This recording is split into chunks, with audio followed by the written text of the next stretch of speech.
पंडित जवाहरलाल नेहरू ने कहा मत जाओ, तो सीतामढ़ी में मां जानकी का भी भव्य मंदिर का निर्माण ये एनडीए की बीजेपी की सरकार करवा रही है। अब यूपी में दंगा नहीं, सब चंगा है। कांग्रेस के लोग आज आवश्यकता पड़ती है कैसे इन लोगों ने बिहार के ही पुत्र से सीताराम केसरी को अपमानित किया था। यही तो कांग्रेस है। कैसे जेपी के सपनों को आरजेडी ने दूषित करने का काम किया था, किससे छुपा हुआ नहीं। बहनों और भाइयों, राजेंद्र बाबू जब सोमनाथ के मंदिर के पुनरुद्धार के लिए जा रहे थे, कांग्रेस के उस समय के प्रधानमंत्री पंडित जवाहरलाल नेहरू ने कहा मत जाओ। उन्होंने कहा सोमनाथ के मंदिर के लिए, उन्होंने कहा नहीं जाना है, मंदिर का पुनरुद्धार नहीं होना है। राजेंद्र बाबू ने कहा कि मैं बिहार में जन्मा हूं और सोमनाथ भारत के गौरव का प्रतीक है, पहला द्वादश ज्योतिर्लिंगों में पहला ज्योतिर्लिंग है। आवश्यकता पड़ेगी अपने पद से इस्तीफा दूंगा, लेकिन सोमनाथ के मंदिर के पुनरुद्धार कार्यक्रम में जरूर जाऊंगा। यह है बिहार, और बिहार ने साबित कर दिया, बिहार ने साबित कर दिया कि जिन लोगों ने राम मंदिर के रथ को रोका था, जिन लोगों ने सुप्रीम कोर्ट में एफिडेविट दाखिल करके कहा था कि राम काल्पनिक है, बिहार की जनता ने उनको खारिज किया और प्रधानमंत्री मोदी जी के नेतृत्व में आज अयोध्या में भव्य राम मंदिर का निर्माण हो गया है। आज आप अयोध्या जाएंगे, कितना सुंदर मंदिर बना है, दुनिया का सुंदरतम मंदिर, सुंदरतम मंदिर, सबसे भव्य मंदिर।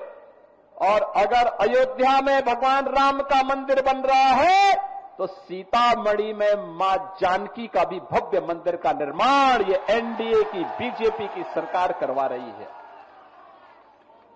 बहनों और भाइयों,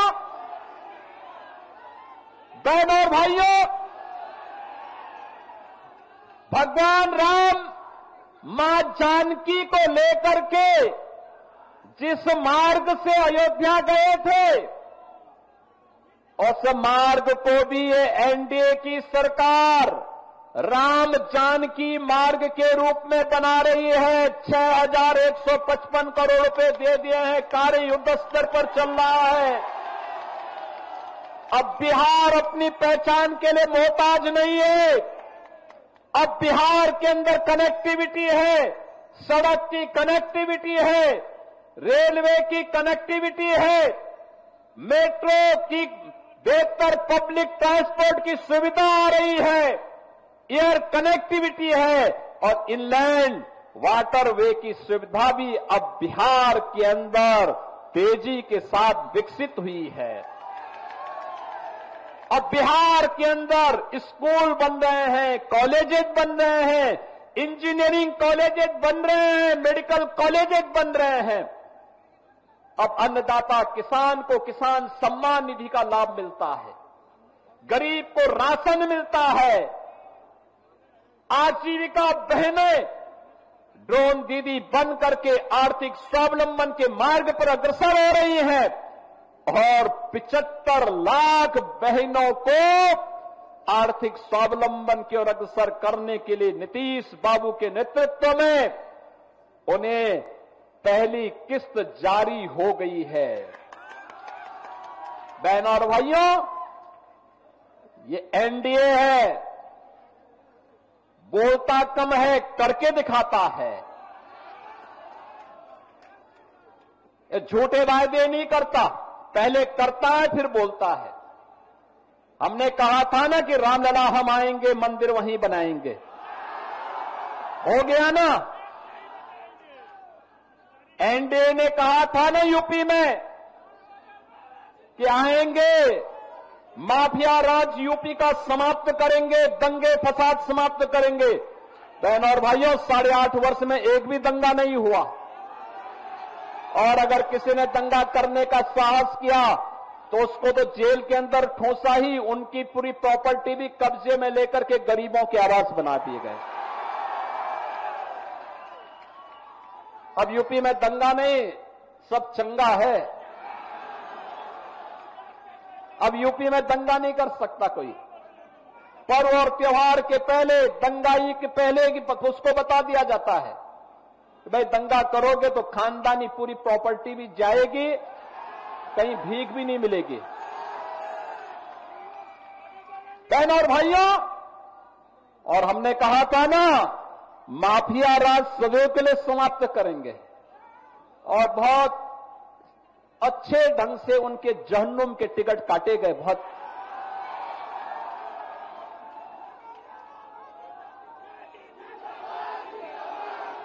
बिहार उस दिशा में आगे बढ़ रहा है। बहन और भाइयों, एनडीए की सरकार जो बोलती है वो करके दिखाती है।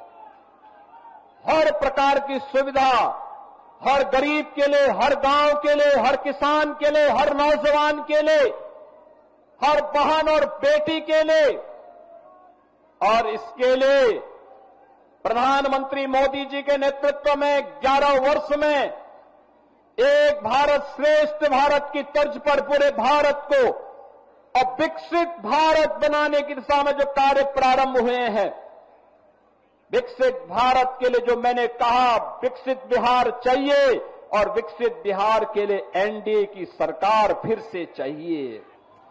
और इसके लिए आप सभी का आह्वान है।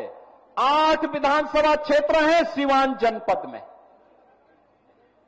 और रघुनाथपुर के उत्साह को देख करके तो मैं कह सकता हूं कि रघुनाथपुर में तो लोगों ने कह दिया कि खानदानी माफिया को फिर से नहीं आने देना है।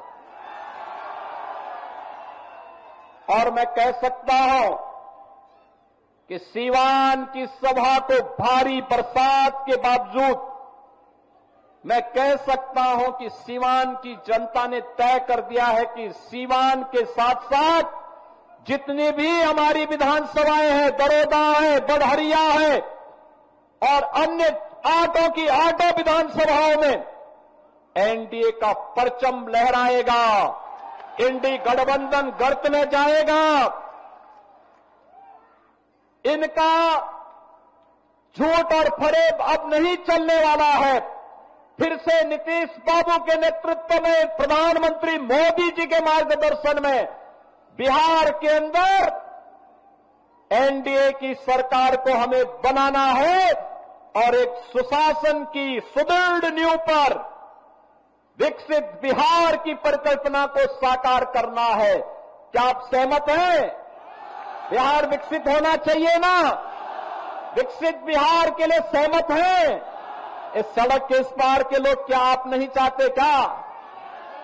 घर के ऊपर, छत के ऊपर, इधर जो नौजवान खड़े हैं पीछे, इधर भी काफी दूर तक है।